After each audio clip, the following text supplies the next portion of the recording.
नर्मदे हर. तर मी ज्या आश्रमामध्ये सेवा देतोय तो हा आश्रम आहे. तर आश्रमामधील सुविधा दाखवतो आतमध्ये काय काय सुविधा आहेत त्या. नर्मदे हर. आता सध्या मालेगावचे परिक्रमावासी आहेत थांबलेले. 2 मिनिटं थांबा. नर्मदे हर. नर्मदे हार. बाबाजी आपली कितवी परिक्रमा आहे? पहिलीचे पहिली. पहिल्या याच्यात शिल्पानीमध्ये कसा अनुभव आलाय? सुरपानी जो अनुभव आला तो फारच खतरनाक. अजून काय काय अडचणी येतात का रस्त्याने? रस्त्याने अडचण काय, मी एकटाच होतो, माझ्या सोबत कोणीच नव्हतं. आपण किती तारखेला उचललेली आहे परिक्रमा? मी 26 तारखेला उचलली आणि मला ही परिक्रमा माहिती पण नव्हती. पण एक आजंगची कुसुमताई म्हणून बाई आहे, आपला या मोहन महाराजांच्या दिंडीत येते. त्या दिंडीत माझं ते बोलणं झालं 3 वर्षापूर्वी आणि त्या बोलण्याचा मला एक म्हणजे नादच झाला आणि मी ते मोबाईल नेहमी सतत बघत होतो किंवा कोणाकडून ती माहिती घेत होतो. आणि मोहन महाराजांची दिंडी एवढीच सफल झाली मला, ती तापी वर्णेश्वरवरून त्र्यंबकला जाते पायी. हो. आणि त्या दिंडीतली ही कुसुमताई होती. त्या कुसुमताईनेच मला हा प्रश्न सांगितला आणि हा प्रश्न माझ्या डोक्यात खडखड 3 वर्षापासून चालू होता. तर तो माईने तो यावर्षी सफल केला आहे. आणि या वर्षी माईने मला एकदम म्हणजे सफल असा केला आहे, तर शब्द काढला म्हणजे जायचं, तर त्या माईने मला कोणतीच अडचण येऊ दिली नाही. एकदम सत्य. आणि अजून कोण कोण होतं निघाले तेव्हा घरून की एकटेच आले आत? नाही, घरून निघालो तर एकटाच, काही कोण सोबत नाही मला. बरं, येताना कशाने आला? रेल्वेने की आपलं बसने आले? बसने आलो. बसने आले का? खलघाट पर्यंत बसने आलो आणि खलघाटहून दुसरी गाडी पकडली आणि ओंकारेश्वरला आलो. हो. नर्मदे हर. नर्मदे हार. नर्मदे ही हर. परिक्रमा खरंच आयुष्यात येऊन खरं एकदा तरी करावी, हे माझं स्वतःचं ध्येय आहे. म्हणजे तुम्हाला बाकीच्या आपल्या भक्तांना सांगणं आहे की आयुष्यात एकदा तरी परिक्रमा करावी. हो. बरोबर आहे. हो. नर्मदे हर. नर्मदे हार. आश्रमामधील विविध प्रकारची झाडे आहेत. तुळस आहे, गुलाब आहे आणि काही औषधी वनस्पती पण आहेत. तर या आश्रमाचे असे नियम आहेत, इतर कांदा आणि लसूण खाताच येत नाही. आणि म्हणजे पूर्ण निरंकारी पण आश्रम नाही आहे की भाजी पण चांगली बनवली जाते, सगळं चांगलं बनवलं जाते. हे बघा, या आश्रमातील विविध वनस्पती आहेत. या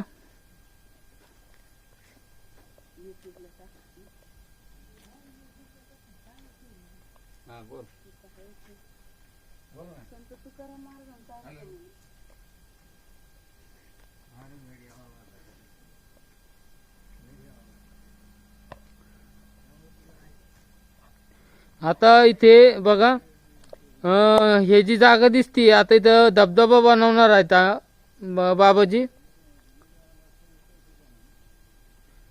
आणि या आश्रमाचं एक वैशिष्ट्य आहे, ते नंतर दाखवलं जाईल. उद्याच्या व्हिडिओमध्ये दाखवतो मी. हे बघा, मस्त अशा वनस्पती आहेत इथे.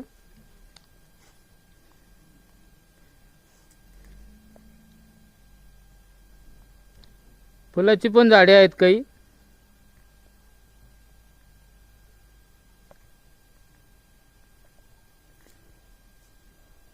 ही जी वनस्पती आहे ती एक प्रकारची औषधी वनस्पती आहे बघा.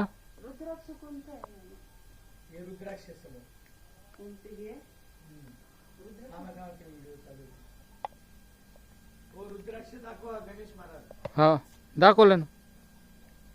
हे बघा, बहुकार्य एकदम अशी खोकल्यासाठी किंवा जळवात झालेला आहे, खरूज आहे, नाईट आहे, त्याला जे तुळशीचे पानं लावतो ते तुळशी आहे.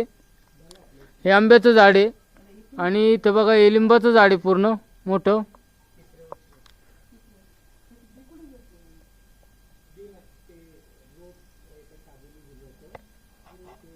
आश्रम असा बाहेरून असा आश्रम आहे या प्रकारचा.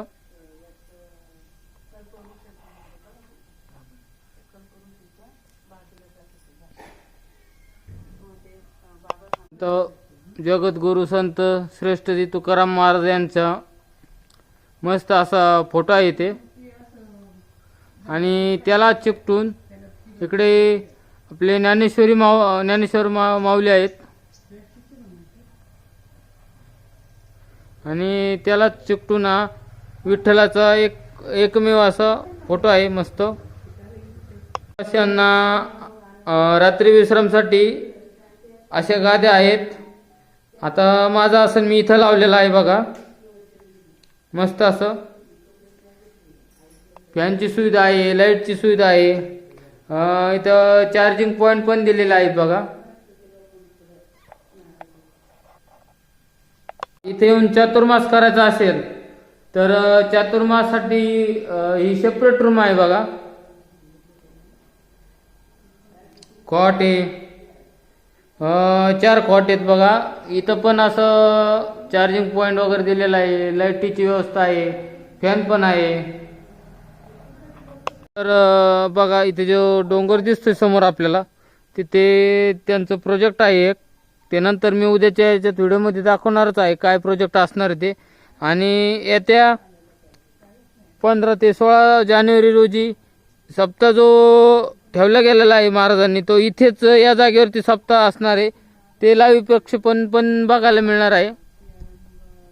आणि जे विशेषतः एक ठिकाण आहे ते इकडे आहे, ते उद्या दाखवलं जाईल, नर्मदे हर. आणि जे बाबा आहेत त्यांना दाखवतो मी तुम्हाला.